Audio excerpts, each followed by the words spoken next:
Good morning, good afternoon, good evening. My name is Kenyon Jones, and today's message is oh snap! Yes, sir, you heard it right. Today's message is ha ha ha ha ha.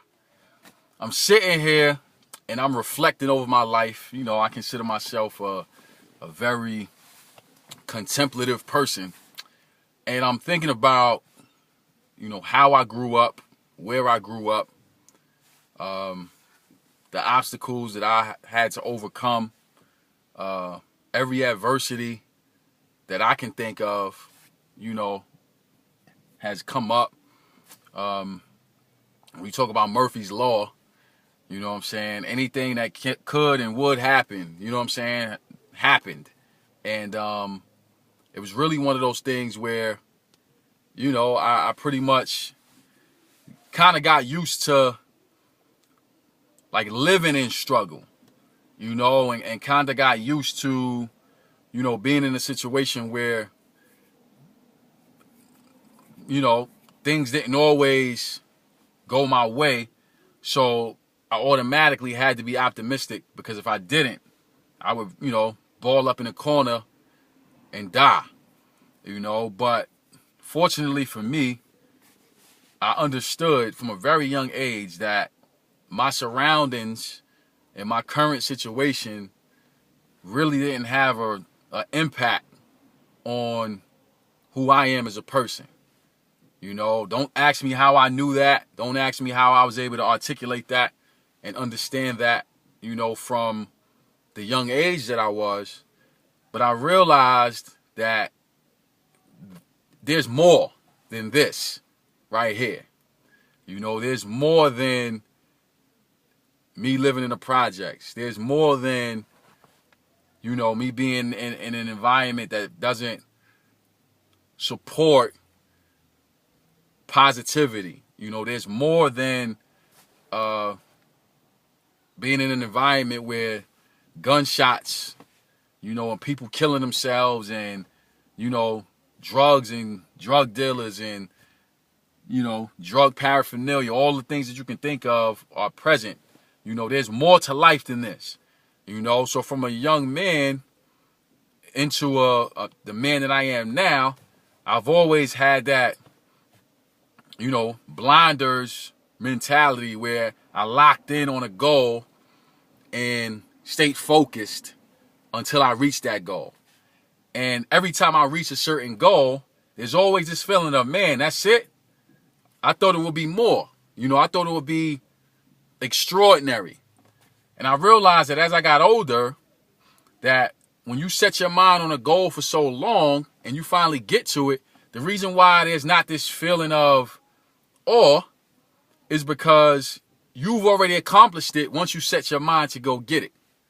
So once you lock your mind in on going to get that goal and you actually achieve it, the awe is taken away, because you've been thinking about it so long that now, instead of you being awestruck, now this has become an expectation. So not only are you not awestruck, but you're living your life with a level of expectation that you will get whatever that goal is that you set for yourself. So I'm not going to sit here and go down a list of all the goals that I've ever set for myself, but I will talk about one goal in particular. When I was 15, so we're talking, how many years ago was this? When I was 15, 16, 17 years ago, right? 15 years old, my team in high school, our goal was to play at Madison Square Garden. And the year before, we lost in the playoffs unexpectedly, very early in the quarterfinals. We thought we were at least going to go to the championship round.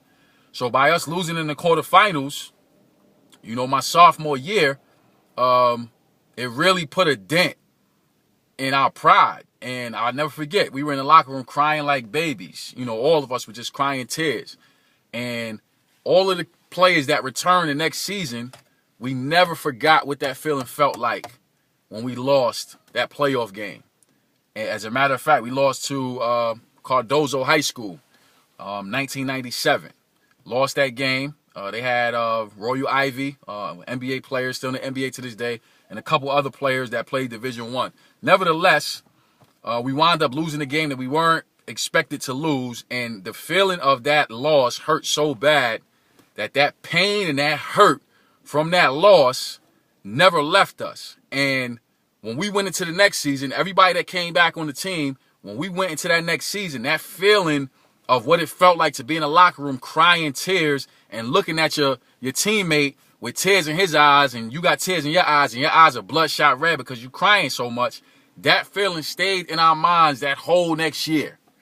So now when my junior year comes, 1998, here it is now, playoff time comes, we're locked in, right? Because we know and we understand we don't want to leave the court like we did the year before. So every game in the playoffs, we're rocking, we're rolling, beating teams. Finally, we get to St. John's University, 1998, March 8th, 1998, playing against Robeson High School. The game is tied 55-55, right? Great game. So now, my man Carl Sanders gets the rock, right? After Carlito Beach steals the ball, by the way. Carlito steals the ball, calls timeout. Then, we go into a play. Coach draws up a play. Carl gets the ball. And Carl, does this little in and out move. And I'm standing under the basket wide open for a layup. So I'm like, all right, he's going to throw it to me. Let me catch it so I can lay it up. But Carl said, you know what? I'm not going to pass it. I'm going to take a shot. And instead of him passing the ball to me for the easy layup, my man threw a shot up behind the three-point line. And I'm not even going to lie. As I'm standing there looking in the air, I'm thinking to myself, yo, why didn't this dude pass me the ball, right? Then I'm thinking like, man, is this going to go in? Then I'm like, man, what's going to happen if he misses? We don't want to go to overtime with these dudes, because if we go to overtime with them, we so burnt out from putting every, ounce of energy into this game that we might, we might lose. So I'm thinking all these different things in my head. I'm thinking about being on TV. I'm thinking about my mom's listening on the radio because she was scared to watch it on TV, right? And as I'm thinking all these thoughts in my head, the ball, it was like slow motion, like on some real movie type stuff, right? The ball's in the air, and when I say that joint went swish, swish, right? I stood there, the ball went through, I jump up and down for like 10 seconds in the same spot. The crowd is going crazy, all my teammates is running on the court, right? And I never forget, I just started crying. And this time, the tears weren't tears of sorrow because we lost, but this time, the tears were tears of joy. Right? So now, instead of me crying tears of sorrow, now I'm crying tears of joy, right? So we're overwhelmed with excitement. The news reporters are trying to grab us to do interviews. We're running around the court. I'm running around the court looking crazy. And it was just one of those moments. March 8th, 1998. The next week, March 15th, 1998, we played at Madison Square Garden against Forest Hills High School, and we won the championship, 62-50. And when we won the championship, the Pacers happened to have a game right after us. So you got Reggie Miller, Mark Jackson, all these guys getting ready to come out. And we had to get off the court. Why? Because the Pacers and the Knicks were playing after us. So I say all that to say, we locked in so much to win that championship. And we had this idea about what this feeling was going to feel like. And we stayed focused. We stayed locked in. We won the championship. But when we won the championship, the journey was actually better than us actually winning the championship. Because all I remember was, we got to get off the court. Because Mark Jackson and Reggie Miller and the Pacers and the Knicks are getting ready to play. So we had to get off the court. So my point of bringing all of that up is this. When I say ha, ha, ha, ha, ha, ha, ha, ha, right? I'm laughing at all of the naysayers. So while you're laughing at me, right? I'm laughing at you because in your mind, you're feeling like he's caught up. He needs me. You know what I'm saying? He can't do it without me. He's not going to be able to make it without me. You know what I'm saying? Watch him. Look at him. He's not going to do this. He's not going to do that. He's not going to be able to overcome. Listen, man. I grew up in East New York, Brooklyn, right? One of the toughest areas, not only in New York, but in the country, hands down. Violence everywhere. Drugs everywhere. You know what I'm saying? No opportunities to be anything. So bad. It was so bad to the point where when I made it to my 18th birthday, I really thought that was a sense of accomplishment. Not because I was in the street hustling, but because we saw so many things happen. People got caught up with strays all the time. So I really didn't know if I was going to be good going back and forth in and out of the building, back and forth to the basketball court.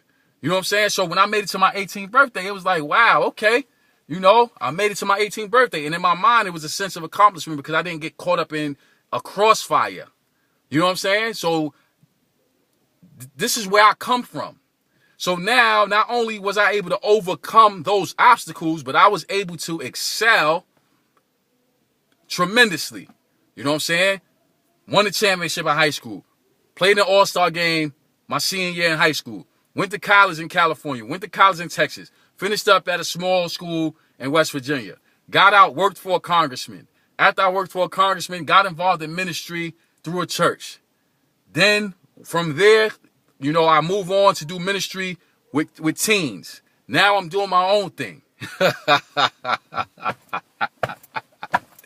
Woo! So listen, man. Yo, the ha-ha-ha's, you know what I'm saying? I get all the ha-ha-ha's. I get that. You know what I'm saying? And now, it's not even worth mentioning all the other things that I'm into.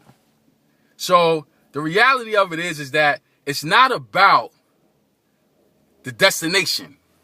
It's not what it's about. It's about the journey. You know what I'm saying? It's the journey. Because the journey is what makes it sweet. The journey is what allows you to be able to appreciate the fact that you have overcome. See, now once I lock my mind in on my goal, there's nothing that's going to get in my way. The only thing that can get in my way is me.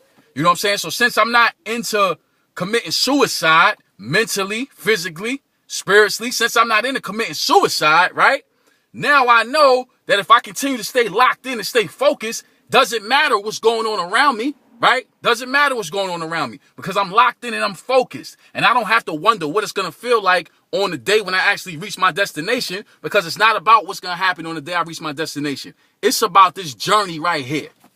So when people are laughing at you and trying to play you and telling you you ain't going to do it, you can't make it, you know what I'm saying? You're not going to be able to be anything. All these different things. Talking about you behind your back. Snickering. Saying little things. You can't do this. You can't do that. I don't want to get involved with you. Whatever. Whatever it is. When those things are being said and everybody's counting you out, guess what's going on? You're getting stronger.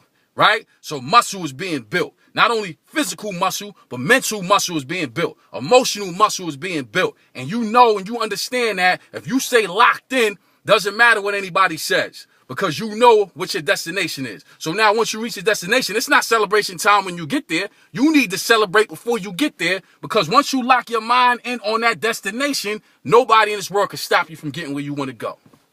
They can't stop you. You know what I'm saying? So when I say ha, ha, ha, ha, ha, right?